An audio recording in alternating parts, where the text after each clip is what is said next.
It's Sunday, June 1, 2025. I'm Anthony Davis. Welcome to the Weekend Show, where we make the time to consider the news of the week. You can support my work and independent journalism at patreon.com/5minutenews. Our guest today is an attorney and legal analyst who provides commentary here on the MeidasTouch network. Dina Doll, welcome back to the Weekend Show. Thanks for having me.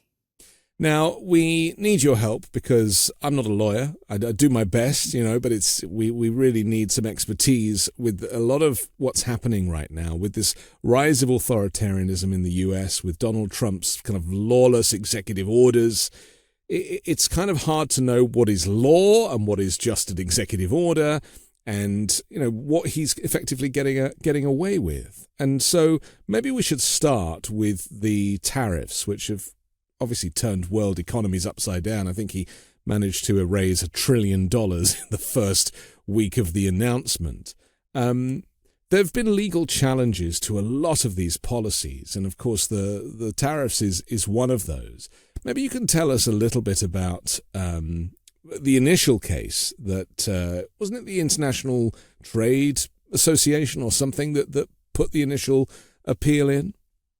Yes. So as you say, there's multiple lawsuits regarding this, but the first kind of decision that we got was out of the International Trade Court. It's a court in New York. It was established there in the 80s. And that was when trade was more popular there, right? Before the rise of China.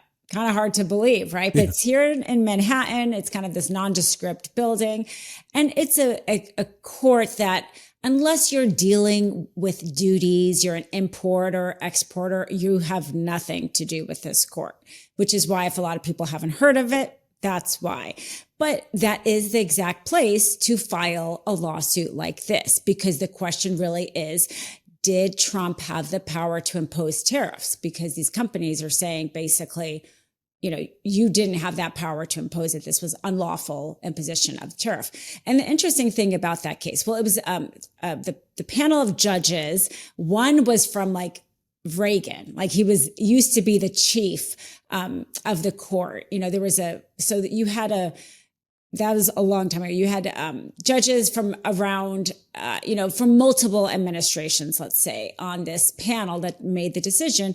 And the decision was not a temporary decision. We've seen a lot of decisions. Frankly, most of the decisions we've seen from Trump have been, administrative stays, a temporary restraining order, preliminary injunction, which is basically stop what you're doing for now until we decide the law.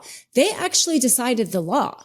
They granted the company's summary judgment motion, which means that we can decide this issue based on law, based on the facts as they are. It is so clear. There is no factual dispute here that would make a difference on the law. We don't need to go into a trial. And so they granted a summary judgment motion, basically telling Trump that he was unlawfully imposing these tariffs because this International Emergency Powers Act, Economic Powers Act, that he tried to say we had this emergency because of fentanyl, wasn't actually a basis for granting the tariffs, that Congress has power instead. And so the appeals court has agreed now that Trump's tariffs can remain in place, but this is pending an appeal hearing by the Trump regime. And it's the trade court that has ruled that the tariff regime was illegal in this, it's a bit of a kind of dramatic twist, really, isn't it? That, with Trump's controversial global trade policy, which his whole kind of economic platform was built upon, is actually potentially illegal. I mean, that's insane, isn't it? He didn't have any other mechanisms for bringing revenue into the Treasury. Certainly, he's reducing taxes on the wealthiest people who should be paying the most tax. And so really everything in terms of money coming into America hinges on these tariffs. Absolutely. And that is why the Constitution was written, to give Congress the power over this, because we see in real time how dangerous it is for a single person to have such power. And that's really what this judge was looking at. We saw even a second ruling by a district court judge, federal district court judge in DC, who also, this one gave just a preliminary injunction against two companies, not against, in favor of two companies who had sued, saying this is unlawful. And this was a preliminary injunction.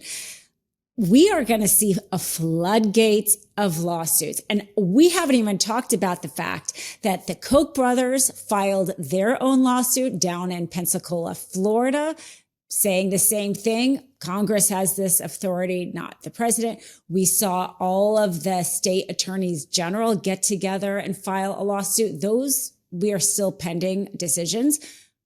Most likely they're going to find in the same way as this federal district court judge and the international court judge. So as you said, we have an appeal. It's probably going to go all the way to the Supreme Court, but this is just the beginning of, I think, a floodgate of losses for Trump in this area.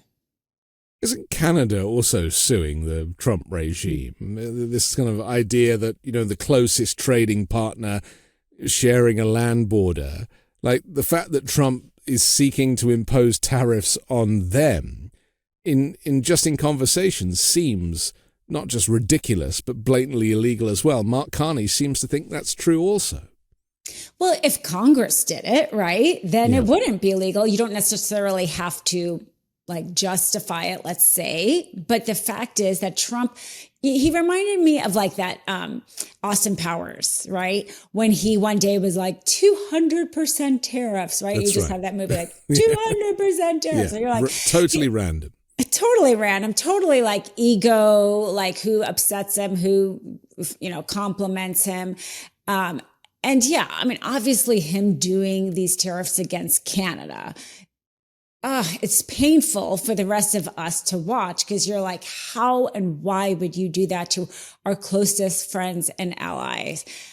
But nothing about Trump ever makes sense, right? It never makes sense. And I think that the reason why they've had such success so far in the courts is because he doesn't even try to do it legally. And we've seen that with a lot of this stuff too, right? When his lawyers in court were trying to say that Elon Musk wasn't the head of Doge, and then Trump in the Oval Office is telling him he's the head of Doge. He doesn't actually even try to make it legal or say it legal. And so so they use his own words in these lawsuits, because he says in this executive order, I have to do this Emergency Powers Act because we are at war with fentanyl. And then in the next breath, he says, the trade deficit, this is why I'm really doing it.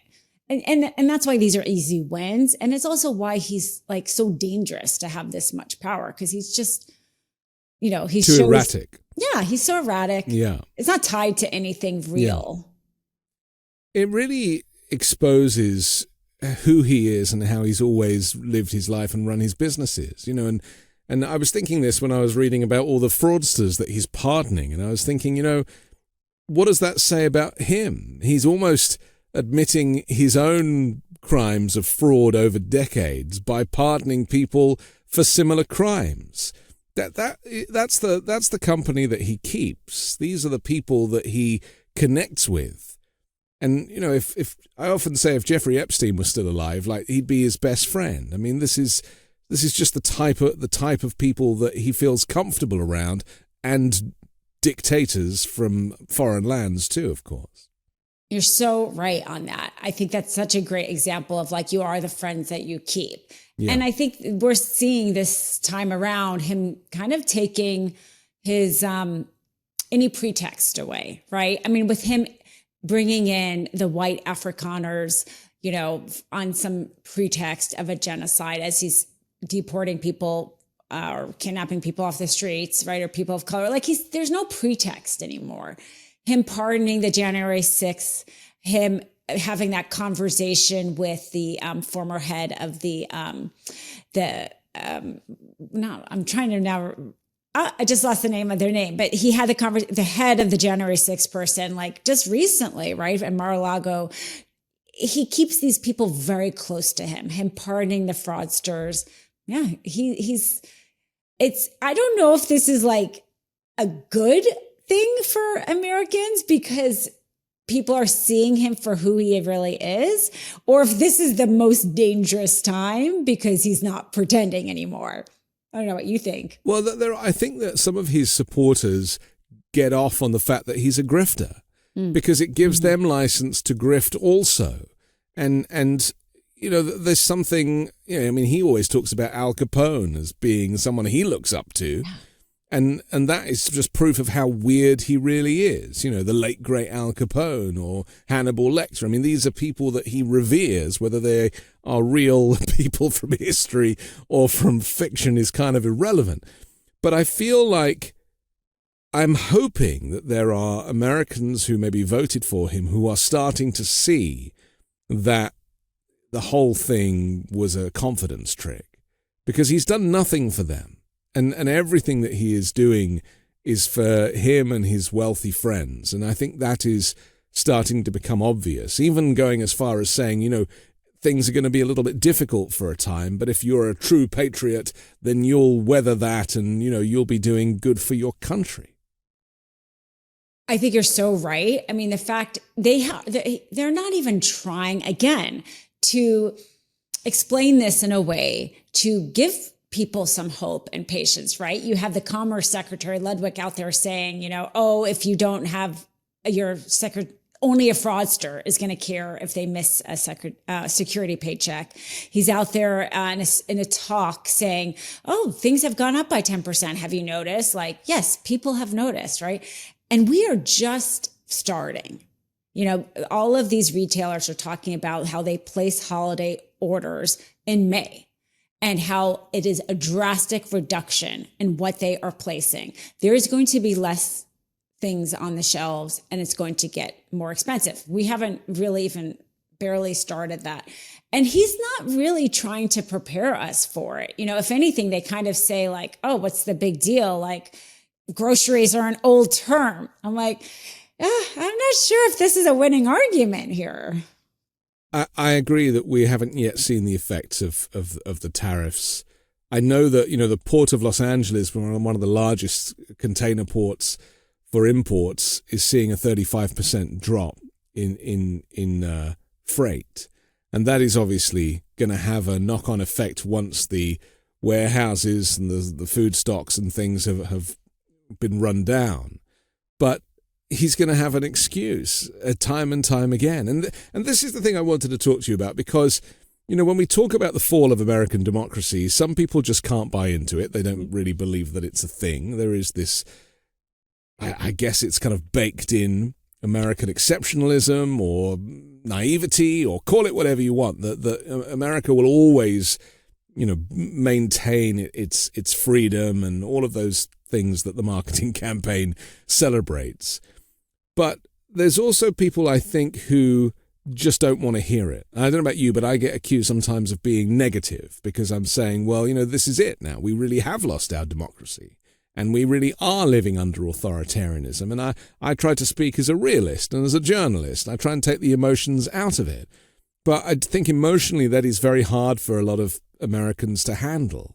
Would you say that it's more important for us to actually be realistic with our language? Because I'm not hearing it in the corporate mainstream media. They're just carrying on I always say it's like authoritarianism is inconvenient to the TV networks. Well, I definitely think legacy media is doing a very bad job covering what's happening to our democracy. I mean, the whole attack on North Carolina, the Department of Justice suing North Carolina purge voters. I just did a video on that on MeidasTouch. Crickets, right? In the news about that. That is very important to our democracy. Thank goodness, right, for podcasts like yours that, because it's true. And the holiday time when there's less stuff on the shelves, it's going to be 6 or so months. Who knows what in the world is going to happen then? Trump is going to blame that thing. And it's going to be up to you and other people in this independent media to connect it and say, no, it's not because of some ship perhaps that got stuck 2 weeks ago. It's because of the tariffs 6 months ago. He is going to find another excuse and we're going to have to keep him to the fire. But the thing is about this country is I think that we have been flawed since the beginning. And I think that's important to remember. It's not as if we had a perfect union and then Trump came in and threw a grenade at it. The fact is, the reason why we have oligarchs that run our country is because our founders, a lot of them were oligarchs, and they did not protect us from that because they didn't see the problem. And I honestly think that's what's coming out now. And being a woman in this country, I only had a right to vote not that long ago in the scheme of history. Black Americans, their right to vote was really not, enshrined or protected. Segregation, Jim Crow laws are barely like a blink in our history.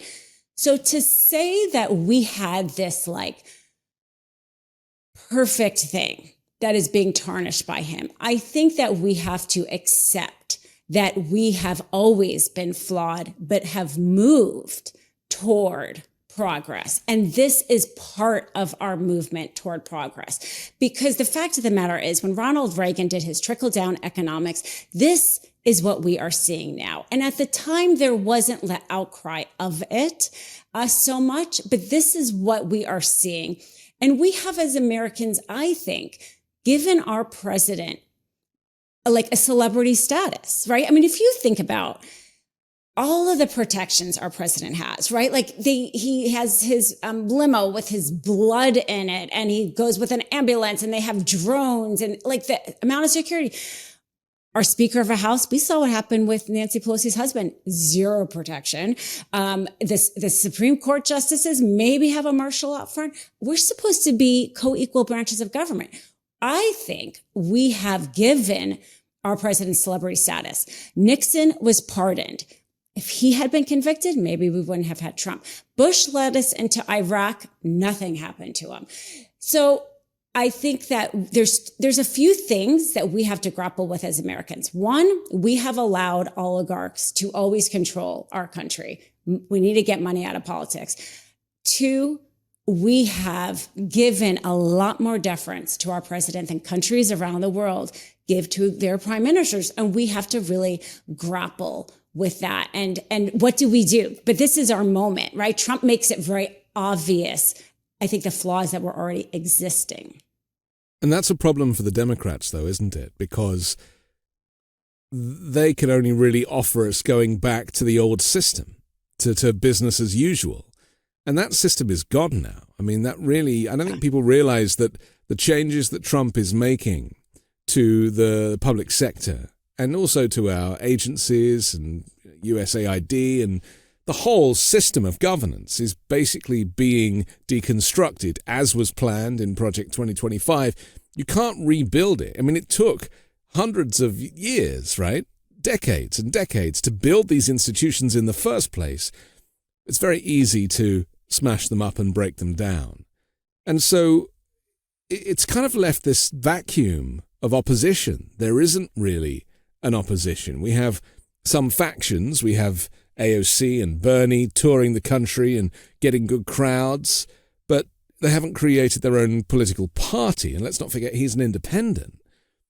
So what is missing? Because that, as I feel it, and obviously I come from a country that has a parliamentary system where you have the kind of toing and froing, and that doesn't exist here. We don't even have debate, really. And so there is an opportunity, as I see it, for something really very exciting to happen and to grow. And we feel it here on the MeidasTouch network, obviously, with so many people connecting and who are activated and who are, making their voices heard. But how does that kind of push into politics? Well, I think to your point that, Democrats should pay attention to the rallies of Bernie Sanders and AOC. For them to have gotten those kind of numbers completely just organically. Yeah. Again, I think legacy media barely touched on it. I think that is so important. I'm actually a delegate to the California Democratic Party, and we have our convention. This weekend actually is our convention, and we are voting on our party leaders. And this is not an endorsement convention that's coming up, but people are already starting to run for the primaries. And I kind of say this because people think the midterms are so far away. They are right now. Candidates are already running. And it's going to be like, we think of it all on a national level, but it's actually deconstructed to state by state. And there is a fight among the delegates at every state now. Who are we going to elect as party leaders? Is it going to be maybe more of the people who believe in getting money out of politics, or those who think we need to keep taking lobby money because the other side does and we need to compete? And those who wins out. And it's going to be those smaller elections that translate, because I think people are done with the business as usual. Like the Schumers, the Hakeem Jeffries, like done. And, but if the party leaders are not willing to kind of get behind and endorse and put their party money behind new candidates, and it's never going to happen. So I would really, for anybody out there who feels like the problem is so large, like, you have to be like the head of the DNC. It's not actually how it is. Anybody out there can run for delegate for their area, and they can help elect party leaders. They can get involved in their Democratic clubs and make their voice known. It's actually at these local levels that the fight for our party is happening. That's very interesting, isn't it? Because it does feel like Washington is in a bubble and it's so far from where you might be. But every state has its local organizers. Mm-hmm. Every state has local parties. Every state is looking for new leadership, I guess. And there isn't really a training grounds to be a political leader. I think sometimes people think, oh, well, I'm not qualified or I don't have, but it's all you need is passion and a desire to make a difference. And, from the leadership in the Democratic Party that I'm seeing, I'm a big Jasmine Crockett fan, as people know. I'm loving the use of swearing in politics now. This is a new thing. There's always an S or an F at the end of a posting, or even in Adam Schiff's been swearing like crazy in these videos that he's making.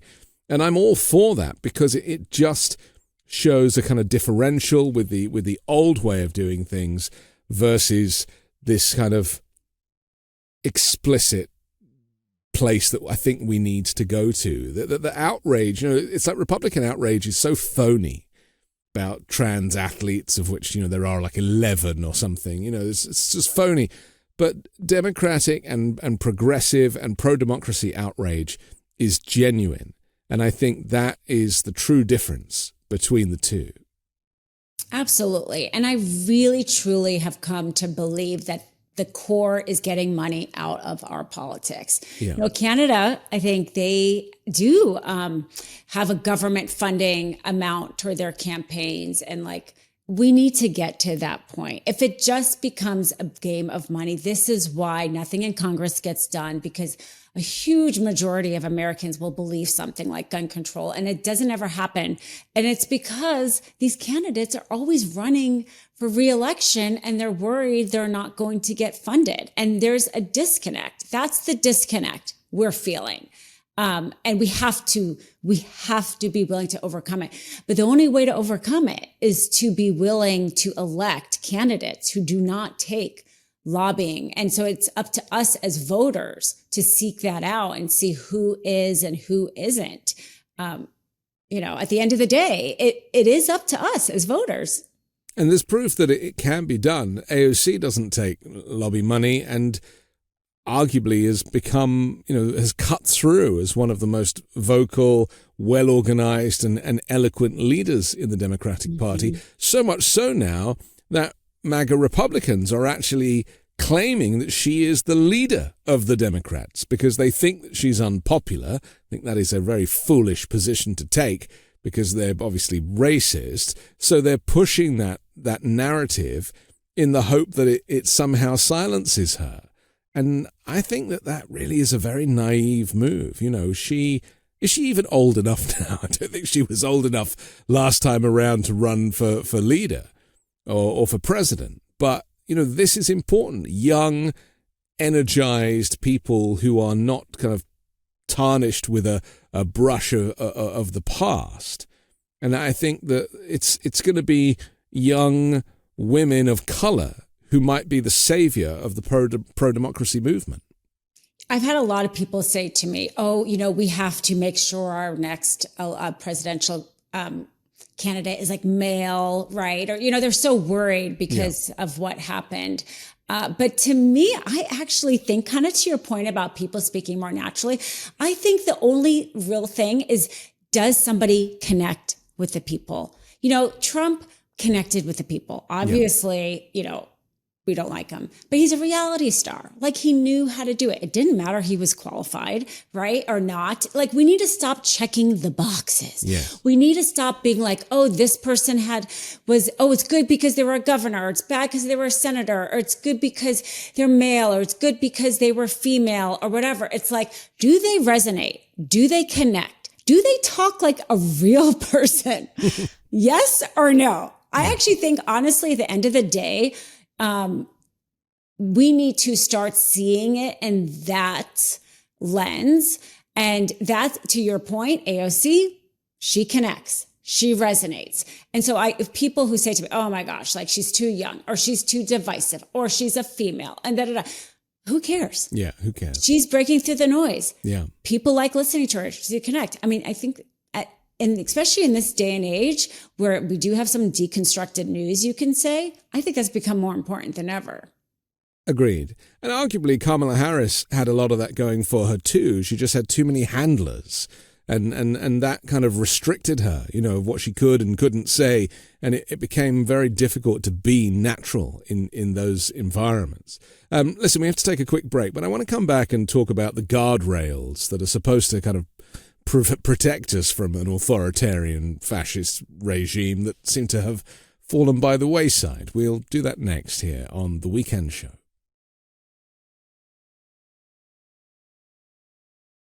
I'm excited to share with you C15 from Fatty 15, the first emerging essential fatty acid to be discovered in more than 90 years. It's an incredible scientific breakthrough to support our long-term health and wellness, and you guessed it, healthy aging.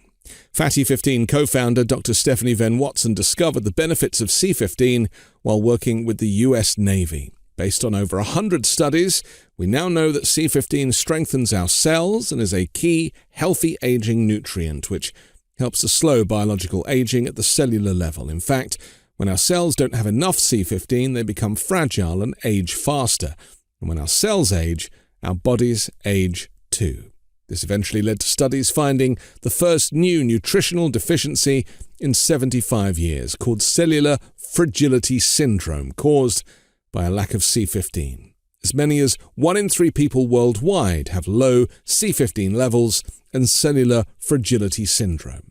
By replenishing our cells with the crucial C15 nutrient, Fatty 15 effectively repairs cells, reverses aging at the cellular level, and restores our long-term health and wellness. Fatty 15 is on a mission to optimize your C15 levels to help support your long-term health and wellness, especially as you age. You can get an additional 15% off their 90-day subscription starter kit by going to fatty15.com/weekend and using code WEEKEND at checkout. Gas prices are up, rent up, groceries. Don't even get me started. It feels like everything costs more these days, except credit building with Kickoff. At a time when money's tighter than ever, Kickoff gives you an affordable way to build real credit without the stress of expensive credit card debt. No credit check, no interest, just $5 a month, and it can really help move your score up fast. Users with credit under 600 grew an average of 84 points in their first year with on-time payments. With transparent, affordable plans starting at just $5 a month, no hidden fees and zero interest, Kickoff helps score big when it comes to credit. It's simple. You make on-time payments, credit bureaus see good behavior, and your credit can grow fast. Start building credit immediately for just $1 for your first month. AutoPay helps build credit while you sleep, and never worry about missing a payment. Sign up in minutes from your phone with no credit check and cancel at any time. With over 1 million users and hundreds of thousands of positive reviews, there's a reason why Kickoff is the #1 credit builder on the App Store. Start building credit with Kickoff today, and you can get your first month for as little as $1. That's 80% off the normal price when you go to kickoff.com/weekendshow today. That's Kickoff without the C. Get kickoff.com/weekendshow.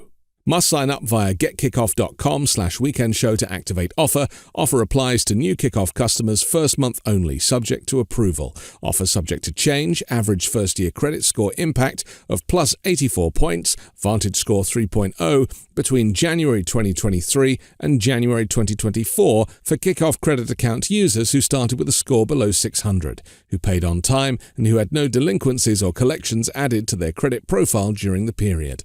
Late payments may negatively impact your credit score. Individual results may vary. One day it's cool, the next I'm sweating through my clothes. I realized it's time to switch things up, and Quince had exactly what I was looking for: lighter layers, better fabrics, and prices that don't make you think twice. The best part, everything with Quince is priced 50 to 80% less than you'd find at similar brands. By working directly with top artisans and cutting out the middleman, Quince gives you luxury pieces without the crazy markups. And Quince only works with factories that use safe, ethical, and responsible manufacturing practices and premium fabrics and finishes. My Quince black t-shirts are my go-to every day, unless I'm in formal wear. Elevate your closet with Quince. Go to quince.com/weekend for free shipping on your order and 365-day returns. That's QUINCE.com/weekend to get free shipping and 365-day returns. Quince.com/weekend. We're back with Dina Doll here on The Weekend Show. I'm Anthony Davis. Dina, I feel like in this period of American political history, which will be written about for hundreds of years by historians, that lawyers are getting very rich and everybody else is kind of struggling because the guardrails that were supposed to protect us, the three co-equal branches of government, the oversight, even the Supreme Court, for example, has already been lost to the MAGA, far-right, Christian nationalist, white supremacist movement. And really the only opportunity that people have to fight back is to employ a lawyer and to sue the administration. And, that's not something I have much experience of in Europe. You don't really sue the government. It doesn't really happen, very occasionally. But here you have parties suing other parties. You have class actions suing the administration. It's so litigious, and it does also seem that this might be the only way to actually, save America is in the courts, and also then you have to find the right judge. You have to find the right court because, again, it's so politicized. This is unique to the United States of America. This does not happen in most other countries. In most other countries, the judiciary is independent. They don't run for office. There's no money. They don't try and get elected. They don't get appointed by politicians.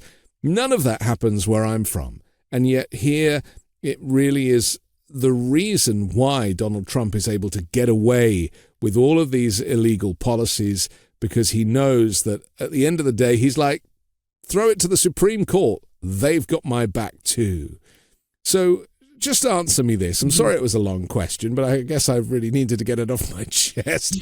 It's like, how is it that in America, it's the legal system is the only way to save democracy? Well, I have to say, in our co-equal branch of government, our legal system is the third co-equal branch. So technically, we shouldn't feel bad that our justice system is standing up, because technically it's as good of an avenue as Congress, right? I mean, if they're co-equal, we shouldn't judge one to be the better. The fact is the justice system is showing a huge amount of resiliency. And even the Supreme Court, Popak and I do a Supreme Court show on the Legal AF channel called Unprecedented. And every week we break down what's happening in the Supreme Court. And they have shown themselves to stand up to Trump in particular. Yes, they do have definitely a Christian nationalist bent. But in terms of the Aliens Enemies Act, in terms of, due process, and they have had some rulings, not all the time. It's definitely gone back and forth a little bit, but they are not his backup in a way that we didn't know going into this administration how they were going to be. So I think as a lawyer, and I have to say, I don't think a lot of these lawyers are getting rich. Most of them are like nonprofits right. or union lawyers or the ACLU or even the state attorneys general. These are not, probably a lot of them are doing it pro bono or. Well, that's good to know. Yeah. But this is an important, way for us to protect our laws. Again, kind of I said earlier, he's doing it in such an unlawful way. He's getting a lot of wins. And even with Trump, his own appointed judges, frankly, it's just, there's the way he's been doing it has been so bad that he has lost a lot. And maybe he doesn't even care. I think sometimes he's just like wants to do the thing so he can say he did the thing and then be like, oh, they stopped me, but thankfully they have been stopping them. So I'm hopeful that, like, to your point earlier about like, how can our democracy survive it? I think the fact that our judges are willing to do things even knowing that the president of the United States is going to bash them and harass them and troll them on social media, they still are doing the right thing for the most part. We're going to get some losses, but that's also the legal system and the law. You're not going to win every time. He's also arresting judges as well. This is something that we should probably mention at this point because, and this is for the people that don't quite acknowledge or maybe accept that we have fallen to fascism. And that is that when you arrest judges, Hannah Dugan is who I'm referencing here, who she was hearing an immigration case, I think, and then she allowed the individual to exit via the jury door, and ICE officials were kind of waiting for this person. And this is something that the ICE people are now doing, is they're actually going to immigration hearings and staking them out and waiting for either the case to be thrown out or for it to be postponed, and then they're pouncing and making arrests. And this is the stuff of 1930s Nazi Germany, and it's happening here. It's actually real. And so, where are the protections there? Where does the judiciary sit when it comes to Trump undermining it by sending ICE agents in? Because this really is an opportunity for him to take advantage of basically being in charge of all these branches. He's got Congress, he's got the Senate, he's got the White House, and with Pam Bondi under his wing, he's got the judiciary too. Well, it is a really dangerous thing for him to co-opt the Department of Justice. I mean, that is not like anything we've seen, because it's a huge power, a huge weight of the government, our Department of Justice. But at the same time, it is difficult to ever, as you said, I do think that's like shows like a fascist intent or act by arresting a judge. But he doesn't control all of the components of that process, because that judge is going to get due process, is going to get her day in court, may get this indictment dismissed entirely, can have a jury trial, can convince a jury that this was a pretext, so, and so even if Trump controls the ability to bring an indictment, he still doesn't control the judge who decides what evidence to be admitted and not. Do you have enough to dismiss it? He doesn't control the 12 jurors are on there. And that's our built-in safeguards. And that is, as a lawyer, I have to rely on. I mean, we just saw that judge who eviscerated Lena Haba, right? Who was trying to indict that congresswoman. That is the part that it's in these small moments that we're going to have the resiliency. It's in the, yes, he can control Alina Habba, he can control the indictment, but not all the other factors. And same with the orders that he puts, maybe like bringing back somebody or sending somebody away. There's going to be a point where the kind of like career officials are going to be where the resiliency is, because Trump may say something, but people are going to want to, I think, people are self-interested at the end of the day. How much do they want to carry out an illegal order and then hope they get a pardon from him? It's in the like smaller details that makes it harder for our country to become a truly authoritarian, because it's so deconstructed. That's where the resiliency is. Because of these media ecosystems, though, people are not going to know that Trump is losing in court. And that's something I'm very conscious of too. You know, I try and watch the far-right media, get a sense of what it is that they are informing their viewers and listeners with. And the narrative is completely different from the reality. And so you saying that Hannah Dugan will get her day in court, or Kilmar Abrego Garcia will eventually, get his hearing and be allowed back into the US, despite the fact that the Supreme Court has said that Trump should be facilitating that.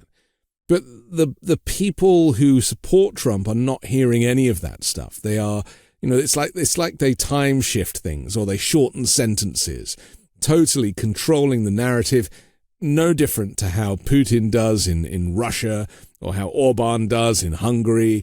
And again, this is why, I call it ringing the authoritarian bell, because I sometimes think people don't realize that this is authoritarianism. This is what it looks like. This is how it feels. Do you get a sense, as I do, that the media that is again controlled by Trump, so many channels now, it's not just Fox, dozens of these networks are cropping up, and as well as on social media. But do you get a sense that there are people who are just lulled into this false sense of security, that the dictator is having great success and is just, steaming through and is just winning at every hurdle? I do think that there are those MAGA followers, and nothing you say ever will convince them. And I do, I still have my X account, and I'd like to see, because, I don't think there needs to be pollsters anymore. Just go on social media and you know exactly what it is. You go on X and you know the takeaway of that right wing. It's like, okay, I know what they're saying. And they're definitely not on the same page. Their takeaway is going to be completely different. That's okay. We don't need them to change their minds in order to protect our democracy. They are the minority. And this is why they are trying to disenfranchise voters, because they know they're the minority. We need to get our group more informed and more vocal and more engaged. And that's how we protect it. So I don't think we have to convince them of anything.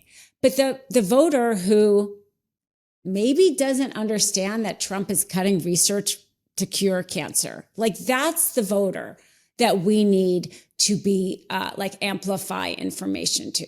The ones who are interested in actual real facts, and maybe just hasn't heard those facts from CNN, because CNN is constantly talking about the jet and not the fact that the person who was just diagnosed with cancer has their clinical trial canceled. But if we talk about that, that's how I think we protect our democracy, is informing the people who are open to that kind of information. You talk about voter disenfranchisement. I mean, a lot of our post-election analysis has identified that voter suppression played a huge part in Trump's success at the ballot box. The purging of voters, voter rolls, Georgia, 60 new bills, kind of anti-voting bills, even things like stopping people from eating and drinking in line, or reducing the number of polling places, all of these things that are helping Donald Trump either get elected or stay in office. My fear is that midterms are not going to look like traditional midterms. And there are so many people saying, oh, well, the midterms. And it was like, well, we had the opportunity to kind of wake up and recognize that the threat of fascism, the threat of Trumpism was something that was with us in November. Like, if you didn't think the last 10 years of Trump was bad enough, why stay home? And I fear that will happen again and again and again, that voter apathy kicks in and people think, well, it's all rigged. They can't, my vote's not going to make any difference. Let's just talk to that for a moment. Will there be midterms? Trump doesn't control elections, but they sure do know how to suppress the vote. Yeah, and I think it's important for our side not to also kind of reiterate that, because it is so hard to get people to come out to vote that if we say the same thing, that like, they're so controlling the vote, it doesn't matter. We end up suppressing our own vote. I have done a lot of volunteer protection work for these Democratic elections. I did it in North Carolina in 2020. I was a poll observer in Clark County. And I have to tell you, the Democratic Party is all over this. There's thousands and thousands of lawyers who sign up to volunteer to make sure what's happening. Back in 2020, it was during the pandemic, and there was a lawsuit trying to stop certain mail-in ballots. It was one of the many lawsuits that happened. And one of the things I did was call each county elector to find out what they were doing with those particular ballots. How many was at issue, what they were doing with it. And I was so impressed. I mean, that's the thing. We don't have national elections. That's a good thing. These county officials were so on top of it. They were like, I have 7, I have 5, I have it in a tracker, I have it in a safe deposit box. They really take their job seriously, but also the Democratic Party had somebody like me calling to make sure they were taking it seriously. And as a poll observer in Clark County, I was there seeing if any voter got rejected. Why did they get rejected? Did they get a provisional ballot? We're going to get their name. We're going to follow up on that provisional ballot. Each vote, this is how seriously the Democratic Party takes voter protection in these swing states. So I want people to know there are a lot of eyes on this. It's not a matter of just the other side is working to suppress it. We do a lot to try to ensure. Is it a perfect system? No. Are we going to, again, get some losses? Yes. But we care and are trying to protect your right to vote every single time. And I think that's really important. What I do think you're right. I'm a little worried too about what they're planning to do for the midterms, just because he always thinks of like something so much worse than I could have thought of. So who knows? But there will be people, there will be lawyers there to try to address it and protect it. Trump's version of poll watchers, though, is sending in his militia with weapons and, threats. And we had bomb threats at polling places in November, and that was no coincidence. We are, this is like an unofficial civil war in a way, literally a fight to keep Republicans in office. I think the amount of effort that went into getting Trump elected, including Elon Musk and his $250-odd million investment, means that they're not going to give it up easily. And Trump wouldn't even give it up in 2020 when it was clear that he'd lost, and he still wouldn't give it up. So, for them, I think muddying the messaging, muddying the process, they're just not to be trusted. And that really is the thing, isn't it? It's so hard to kind of try and play by the rules when you're dealing with a party that threw the rule book out the window years ago. Mm-hmm. It's true. But even within that, to your point, at this polling place I was at, there was a truck in the parking lot with the flags, and, you're not allowed to wear any campaign gear past the 100-yard line going into the polling place. And some people were wearing MAGA hats. And so I reported it. They are going to try to do things. And there are people there who are going to try to rein them in. That's kind of really the message I want to say, that they will do more things. But there's lawyers, Mark Ellis, he's nonstop, protecting lawsuit. We're there, and the laws are on our side. The numbers are on our side. We just have to keep doing what we're doing and not let them derail us into that. I think we have to really keep having people have confidence in our elections and just doing that work that maybe isn't as like sexy or getting as much attention. But it is those, again, interestingly enough, it's in the details. It is in those details, MAGA hat by MAGA hat. Like that's how we protect our elections. So we have Mark Elias, we have the ACLU, we have these kind of groups that have come together that are doing the legal work, and it's hard work, and they get knocked back quite a lot, but they just keep getting back up and trying again, and that is admirable, and that is, I'm very kind of proud of that movement.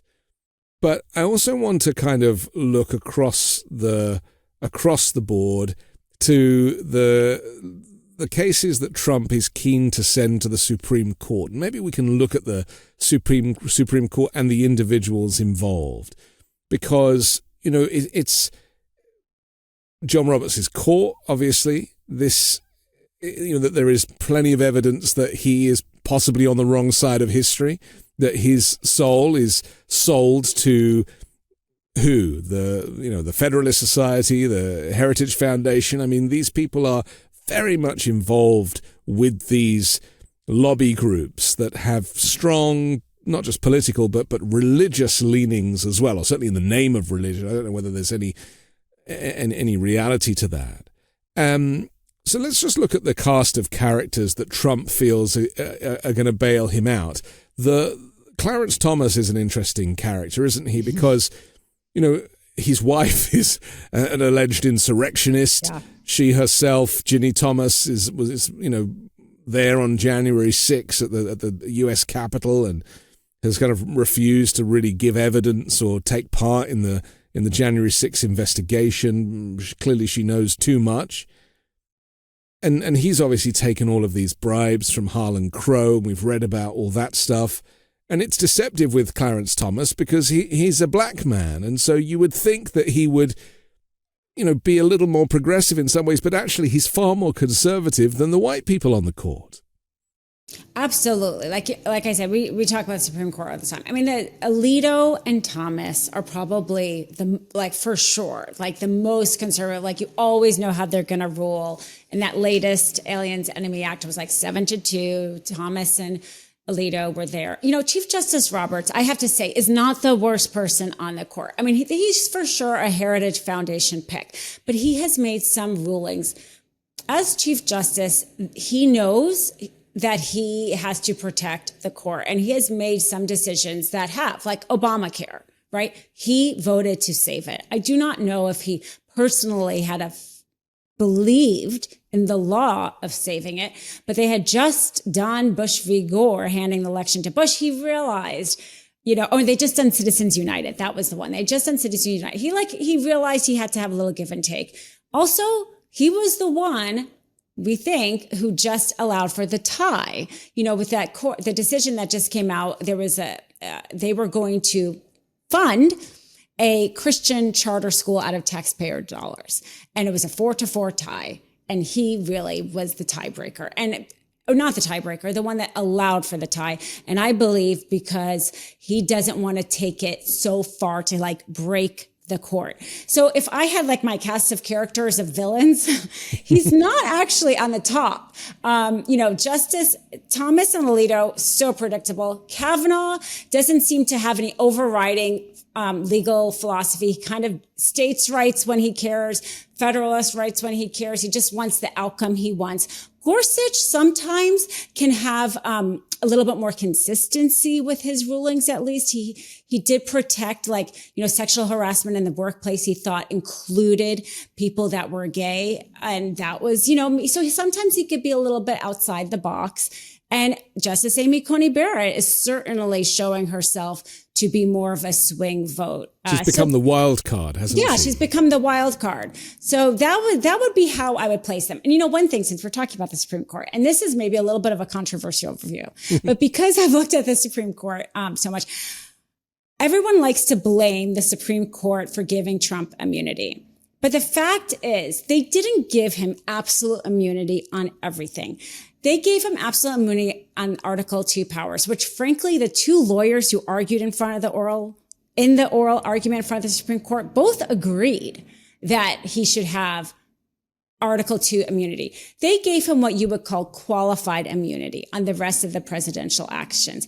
Jack Smith was able to refile. He convened a grand jury and refiled a whole indictment solely on the actions that Trump didn't have immunity for. If it wasn't for the fact that Merrick Garland, and Jack Smith filed this so late, we would have had a trial. So I think we have to just take it a little bit in context. It's not because of the Supreme Court that he does not have full immunity. They did not give him full immunity. We could have had a federal trial and he could have been convicted if we had had more time. And that I just think is important for us, when we are kind of like, we don't want to be like Trump, where it's like every decision, we're like, oh, the judges are horrible, because we may all disagree on the Article 2 immunity part. But the fact is, he did not have absolute immunity on all actions. He could be prosecuted for presidential action today, and I think that's an important distinction that we should remember and not just have it be like a blanket decision. The problem is, though, that he behaves as if he has full blanket immunity, and he has read it to be different to what was written. And, he is truly lawless now. It has really kind of opened the floodgates to, 100 executive orders. He doesn't even know what he's signing half the time. They have to read them to him. And so this is the danger of having somebody who is so power hungry, who's so keen to kind of not even be on Mount Rushmore. I think he wants to be on a new. He wants a new kind of bust of himself with Putin and with Kim Jong and with Xi Jinping. That's where he sees himself, and it's almost as if he's showing off to these other dictators to see how much he can get away with. Mm-hmm. We have to take another quick break, but I want to come back and flesh this out a little more when it comes to Trump ignoring judicial rulings and what that means for a constitutional crisis. We'll do that next here on The Weekend Show. If you've ever searched your own name or address in Google, it's shocking to find how many results have your personal information. And it's not by chance. Data brokers and people search sites collect your personal information, your name, address, phone number, financial information, income, and hundreds of other records. They sell and share it publicly without your consent. But Incogni is here to put an end to that. It hunts down these unethical sites and gets your information removed from the places that expose your private data. You don't have to email anyone, fill out any forms, or jump through hoops. They handle the entire process for you. Incogni is also continuously monitoring to see if your data is put back onto these databases, requesting repeated removals. This way, keeping them off forever, so you get way less spam calls, spam emails, and get more peace of mind. And best of all, you can cancel any time, and they offer a 30-day money-back guarantee, so you can get it completely risk-free. Right now, you can get 60% off an annual plan by going to incogni.com and use code WEEKEND. That's incogni.com/weekend and use code WEEKEND at checkout. Take your personal data back with Incogni. Get 60% off an annual plan at incogni.com/weekend and use code WEEKEND at checkout. When you start a podcast, it seems like you have to figure it out all by yourself. Scripts, setup, filming schedule, logos. It can be super overwhelming, and every day seems to introduce a new decision that needs an answer. When you're starting off with something new, it seems like your to-do list keeps growing every day with new tasks, and that list can start to begin to overrun your life. So finding the right tool that not only helps you out, but simplifies everything can be such a game changer. And for millions of businesses, that tool is Shopify. Shopify is the e-commerce platform behind millions of businesses around the world, and 10% of all e-commerce in the US, from household names like Mattel and Gymshark to brands just getting started. You can get started with your own design studio with hundreds of ready-to-use templates. Shopify helps you build a beautiful online store to match your brand's style. Accelerate your content creation. Shopify is packed with helpful AI tools that write product descriptions, page headlines, and even enhance your product photography. Get the word out like you have a marketing team behind you. Easily create email and social media campaigns wherever your customers are scrolling or strolling. And best yet, Shopify is your commerce expert with world-class expertise in everything from managing inventory to international shipping to processing returns and beyond. If you're ready to sell, you're ready for Shopify. Turn your big business idea into with Shopify on your side.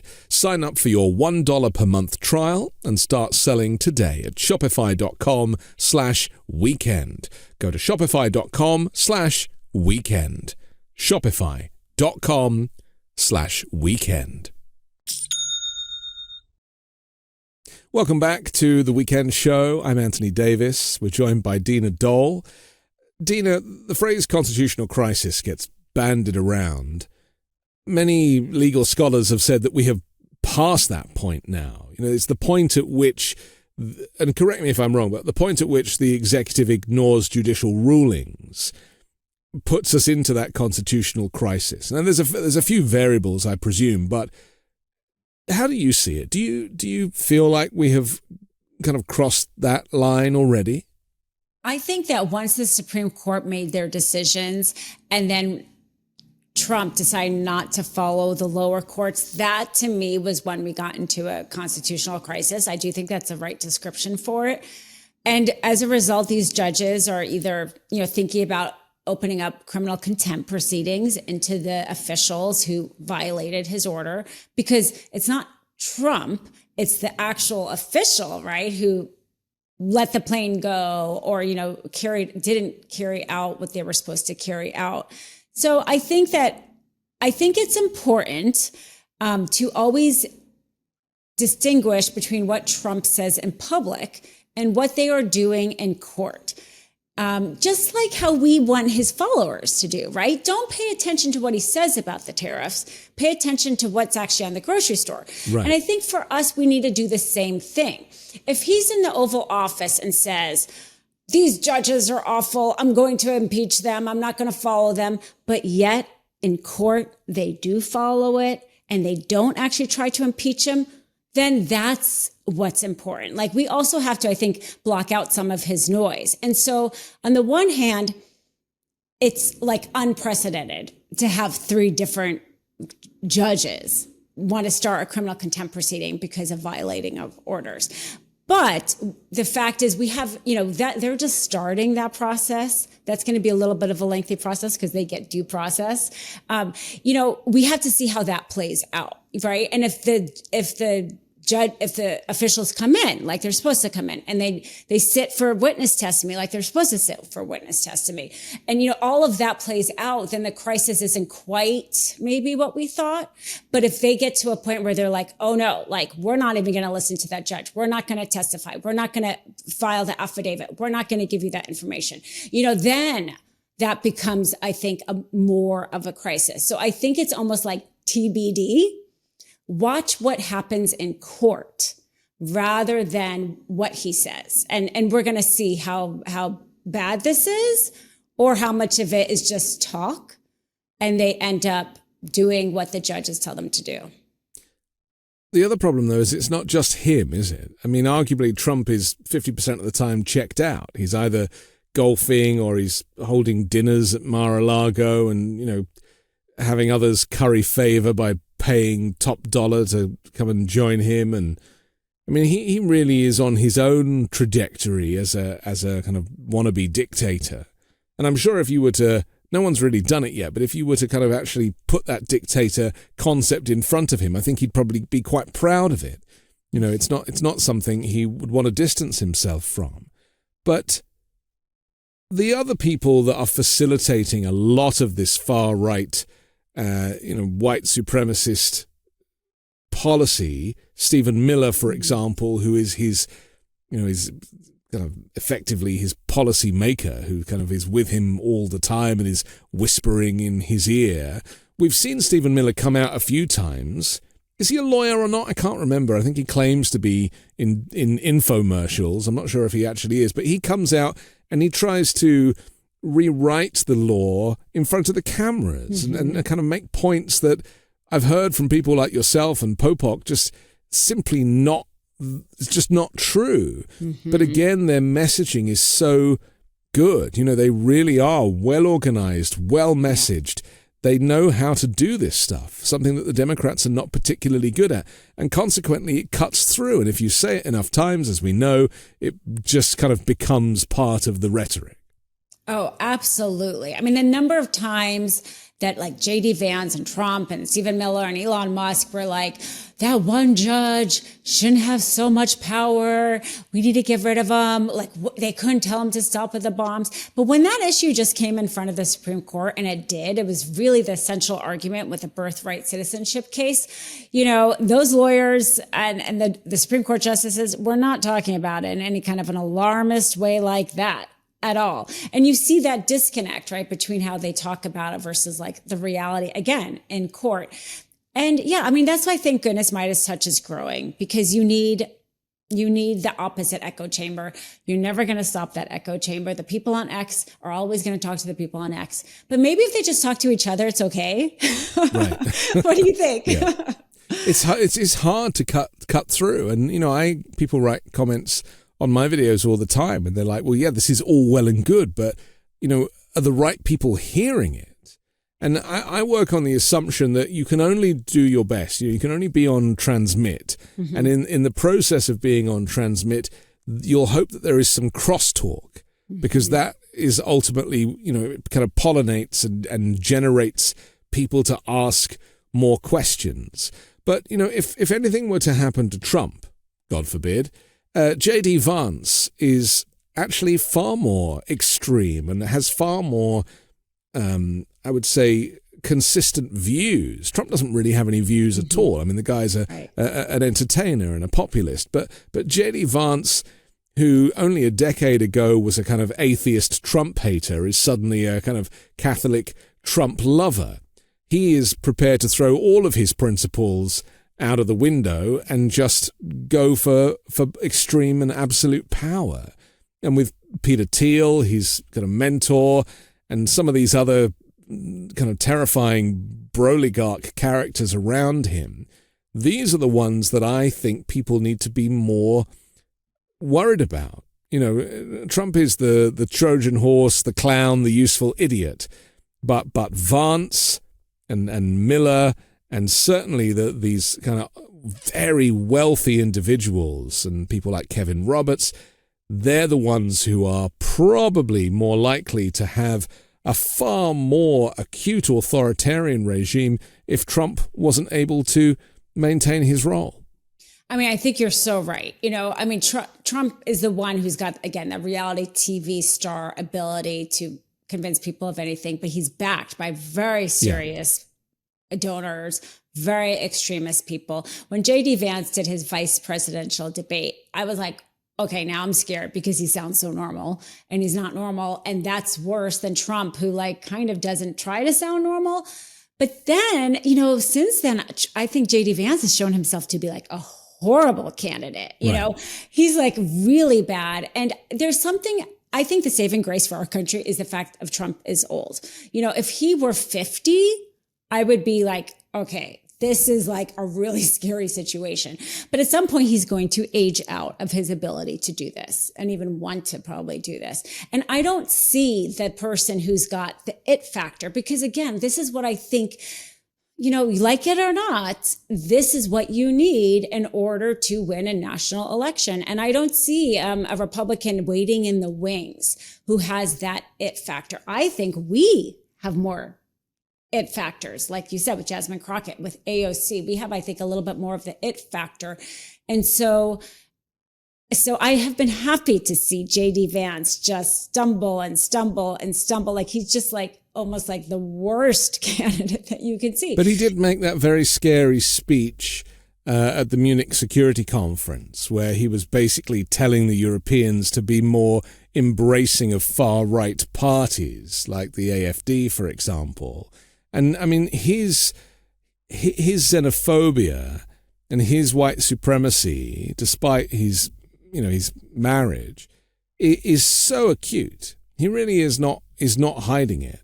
And that is what makes him so dangerous, because people are sometimes drawn to that explicit type of language. So, I don't know, I just feel like I don't think Trump is going to expire. I think that they'll just prop him up, even though he's clearly dementing and is talking gibberish, because he is their meal ticket, because he has that very popular appeal with so many, that it's almost as if they're using him as a human shield, and will kind of just, a bit like Nancy did with Ron, just through the Alzheimer's years, just kind of was there as a kind of full-time carer so that he could just get the job done. Yeah, I think that is their only bet. Right. Yeah. I mean, Ron DeSantis basically is done. He's done. Yeah. The Texas governor, not interesting. JD Vance, I think, looks foolish pretty much, although he's scary. I give you that. He's kind of a foolish campaigner.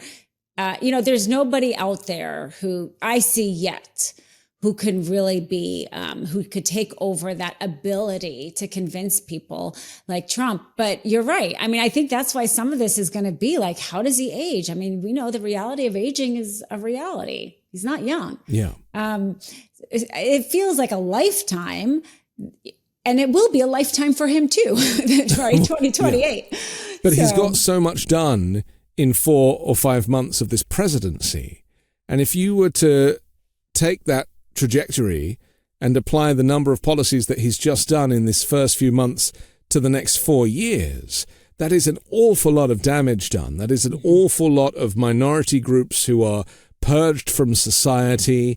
I mean, I am of the opinion that they'll go after mixed marriage, they'll go after gay marriage, they'll probably go after Jewish people eventually. They're using this kind of weird anti-Semitism excuse to go after universities at the moment. That this is the most anti-Semitic administration in history, and yet they're using anti-Semitism as an excuse to try and deport individuals. And all the while, America is diminished in its quality because it's not doing the research, doesn't have the foreign students, doesn't have that kind of collection of different thinkers and an exchange of ideas. So the country is being damaged just on this journey, even outside of the policies, the knock-on effect. Could we talk about the universities for a moment? Yeah. Because there has been some pushback. Harvard is, trying to sue Trump now. He's trying to kind of prevent anybody. He's asking for lists. I mean, whenever I hear the word lists, it's kind of, I feel a great sense of horror, because again, it reminds me of 1930s Germany. What is the right tact here from the universities? Do you think they're doing the right thing, kind of dealing with this through the courts? Absolutely. And it's definitely accelerating, not just against Harvard. Todd Blanche, the Deputy Attorney General, sent out a memo to federal prosecutors across the country to have them start enforcing the False Claims Act against universities. Again, using your same pretext of anti-Semitism or the DEI policies, and said not only are they willing to just have fines, but they're willing to prosecute. This is accelerating to an extent that the universities have to fight back. And for anybody thinking, well, it's just elite university, it doesn't really matter. The reason why they go after Harvard is because, if Harvard capitulates, yes, they all sets the bar high, doesn't it? Sets the bar. And your funding, I think the breast cancer research project was paused at Harvard. The director came out and spoke about it. Withholding money, you're not just withholding money toward international students, you're withholding money toward science, but you're also stopping the part of our country that has the critical thinking, academic research, the freedom of thought. That is on purpose, right? That's why they're going after our universities. It is on purpose. You know, to your point about like how it's so demolished. I mean, I still really have to hold on to the fact that we have never been perfect, and to use this as like a faulting point. Like my dad is an immigrant who came to this country, you know, and because of it's America, right? The American dream, and went to a university, met my mom at a university, and became a federal employee, right? He was a government employee his whole life. He got his PhD in economics and was a public servant his whole life. And I as rough of a situation as we are in, and as bad as Trump is, I still believe in the opportunities that we have here. And Trump is and his cohort, like, let's not, like you said, blame it all on Trump. All those right-wing people are doing everything they can. My dad, you know, it came from Jordan, you know, he's a brown immigrant. Like today, who knows what would happen to him? Would he be allowed in? Would he be kicked out of his university, right? All of that kind of stuff. But there are more of us who believe in the contribution of immigrants. There are more of us who want to keep our universities and students safe. And we have to remember that, right? That the people actually have the power. They are just borrowing our power. And instead of getting disenchanted, we have to get more engaged. You know, nothing happens without us. And to your point, there was a lot that happened that contributed to the loss. Personally, I also think there was like short-term memory of why Trump, you know, people have very short-term memories. They don't remember how bad he was 4 years before. But, you know, I think that if we keep pushing the information and the facts and people share it and they understand what's happening, and each of us individually get engaged as little or as much as we can, then we can rebuild. And we might have to rebuild, right? But I think we have to rebuild in a different way. We don't want it to come back even before Trump, when really the richest of the rich was getting richer, because he co-opted a real problem, Anthony, right? People shouldn't have to work multiple jobs because their insurance premium takes up most of their check, right? Women who maybe want to stay home with their children, but can't afford to and have to work a minimum wage job. That's not okay, right? People should be able to buy a house, not because these private equity funds scooped up all the housing, you know, during the 2008 crash. No one talks about that. But no one is also offering radical alternatives. And, you know, I'm from a social democracy nation, so I believe in welfare, the welfare state, and I believe in healthcare for all. It doesn't seem radical or socialist or any of those things. It just seems normal to me. But I also believe in things like UBI, Universal Basic Income, something that nobody is really talking about. I mean, there are a few activists, but in terms of being as part of the language, people really wouldn't know what it is. But it's essential when we look to a country that sees its future with jobs taken away by robots and automation, that a UBI is going to be essential. People will need to be paid to live because there won't be jobs for them. And that's why when you hear Howard Lutnick saying, oh, you know, we're going to train people to put the screws into iPhones, he really is talking out of his backside. He absolutely has no idea of what is coming. And you know, those people that do put the screws in, we see them on the Foxconn production line in China or in India. They are highly skilled and trained, and they are proud of their jobs. People here do not want to do those jobs. And so things like universal basic income will be the only thing, and Medicare for all will be absolutely necessary, and the expansion of Obamacare. But unfortunately, you know, all of these types of things have been painted as Marxism or communism or any of the isms that Trump is very good at throwing. And so to me, it seems like an uphill battle to actually make these things feel like they should be just normal rather than entitlements for a small sector. You know, it's interesting that you talked about the universal basic income, because I think that's something that for some reason Democrats didn't talk about enough. I want to get your take on this, was the checks that went out during the pandemic. And everybody kind of got a taste of universal basic income. It did make life easier, right? Yes. In addition stimulus to checks. Yeah, the stimulus checks. In addition to the paycheck, you had these checks that came out. Of course, Trump had his name signed on it, right? He's, again, took credit for it. And then they went away.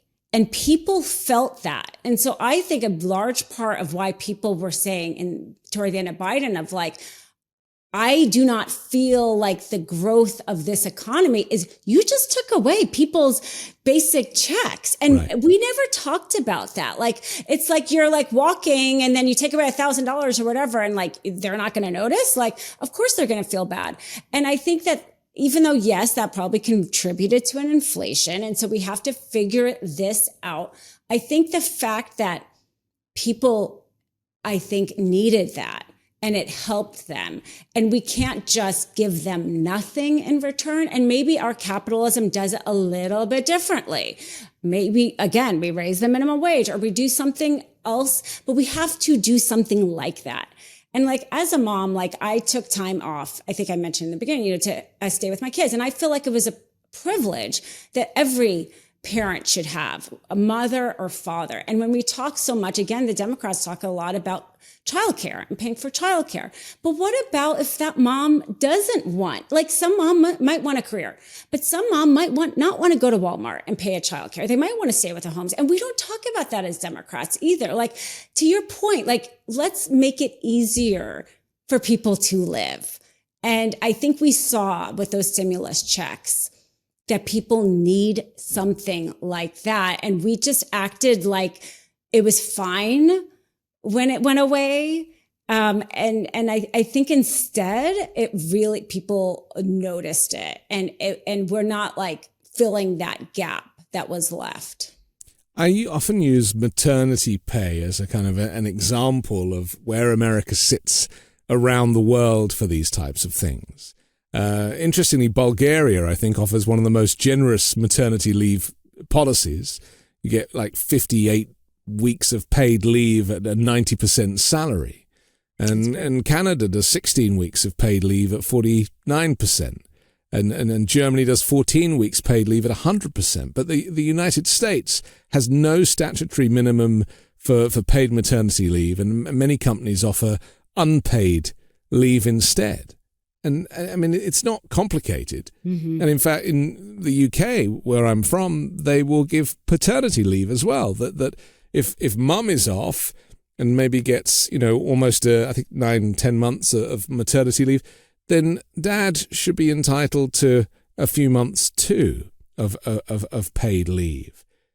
These things are human rights, mm-hmm. as I see them. Yeah. And yet, in the US, they would be considered radical. And that's why I don't know necessarily that the Democrats are the right party mm-hmm. to kind of come back from this.